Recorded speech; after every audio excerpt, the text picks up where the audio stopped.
GFM's TV.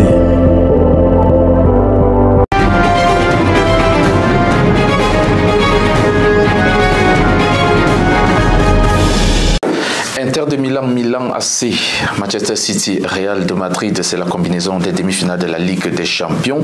La Juventus de Turin, elle récupère ses 15 points retirés en championnat et pointe donc à la 3e place en Série A. Le fils de Marcelo, lui, a choisi de jouer pour l'Espagne. Le Brésilien a donc, n'a pas pu empêcher à son fils d'aller jouer pour l'équipe du Brésil. Par contre, du côté de l'Angleterre, c'est David De Gea, le gardien de but de Manchester United, qui refuse de baisser son salaire. Il est en fin de contrat avec l'équipe de Manchester United. Tout ceci vous sera développé tout de suite et maintenant sur Sport Matin. GFM's TV.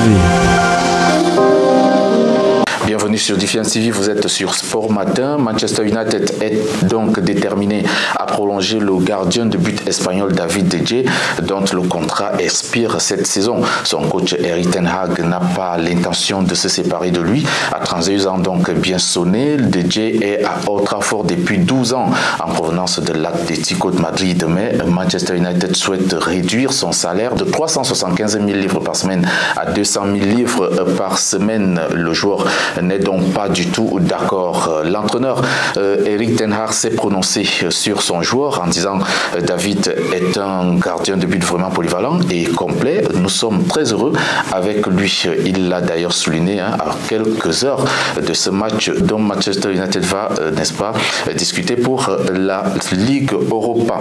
Le fils de Marcelo, lui, a choisi de jouer pour l'Espagne au lieu du Brésil, le pays de son père. Enzo Alvarez Vera est âgé de 13 ans et joue pour les U15 du Real de Madrid où il réalise des stats impressionnantes avec 32 buts en 14 matchs dans le championnat U15 de l'Espagne. C'est à partir donc de ces performances qu'il a attiré l'attention des dirigeants espagnols qui l'ont immédiatement convoqué à l'équipe nationale U15 de l'Espagne pour participer à la Supercoupe Pinata Arena.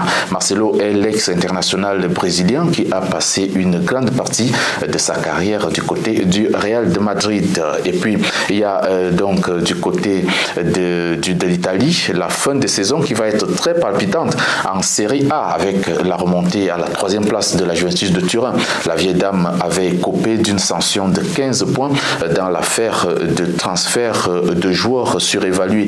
Les dirigeants ont fait appel de cette condamnation auprès du comité olympique italien qui a donc annulé la décision et programmé un autre procès devant la Cour d'appel fédérale. La Juventus de Turin est donc désormais 3e derrière Napoli, 75 points, et la Lazio de Rome, 61 points. Je reviens, la Juventus de Turin a 59 points et donc pointé à la 3e place. Passons donc à la Ligue des Champions avec les demi-finalistes qui sont donc connus depuis ce mercredi. On a d'abord vécu mardi dernier la victoire 2-0 du Real de Madrid sur Chelsea après avoir gagné à l'aller sur le même score. Puis c'est le Milan AC qui s'est débarrassé de Naples dans le derby italien malgré le match nul 1 but partout alors que les Milanais avaient remporté la manche à l'aller 1-0. C'est donc le Milan AC qui se qualifie. Et puis c'était donc ce mercredi où Manchester City est allé arracher un match nul d'1 but partout du côté de l'Alliance Arena face au Bayern de Munich. Les Citizens se qualifient grâce à la victoire 3-0 au match aller. Et puis on va terminer avec l'Inter de Milan qui a éliminé le Benfica de Lisbonne malgré le match nul 3 buts partout.